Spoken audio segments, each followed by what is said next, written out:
প্রিয়া, প্রিয়া আমাকে ছেড়ে যেও না প্রিয়া। প্রিয়া, আমাকে ছেড়ে যেও না প্রিয়া। প্রিয়া, প্রিয়া, প্রিয়া, প্রিয়া। আরে ব্যাপারটা কি? লোকটা কি করে হেনে বয়ে বয়ে কি জানি কইতাছে, লাগে তো ঘুমাই রইছে। সমস্যা তো কিছু আছে, দেখি তো এই তো।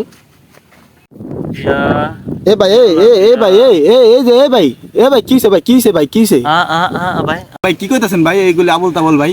হ্যাঁ, আপনি ঘুমিয়ে ঘরে মনে হয় কইতাছেন যেও না পিয়া ভাই, হেনে যেও না পিয়া পিয়া কোথায় হেনে ভাই? কে কে ডাক হেনে পিয়া কে ডাক? পিয়া কি দেখতেছে আপনি? কি কোনো মাথা মাথার কোনো সমস্যা আছে ভাই? ও ভাই, বইসা ছিলাম তো অনেক বাতাস, তাই ঘুমাই গেছিলাম। পেয়ে পেয়ে কই লাগছিলাম। হ। ভাই, আমার ঘুমের চোখে ভাই কথা কর অভ্যাস আছে ভাই। ঘুমের চোখে কত কিছু কই ভাই। যেমন আলু লেলো, বেগুন লেলো। মিয়া ফাউল লোক কথা কার, আমি হইছি কি না কি হইছে আপনার? এই পিয়া পিয়া আর আলু লেলো কথা ঘন নিলে আমি বেয়েছি মিয়া। আমি হইছি কি না কি হইছে এলে ডাক দিছি মিয়া। আমি ফাউল লোক কথা কার মিয়া? হল মিয়া ফাউল লোক মিয়া, আপনি একটা ফাউল লোক। আপনি ফাউল লোক মিয়া একটা। ফাউল মিয়া, ফাউল মিয়া, ফাউল লোক মিয়া। এ, আমি ফাউল লোক মেয়ে, আমি ফাউল লোক। আপনি ফাউল লোক মেয়ে, আপনি ফাউল লোক।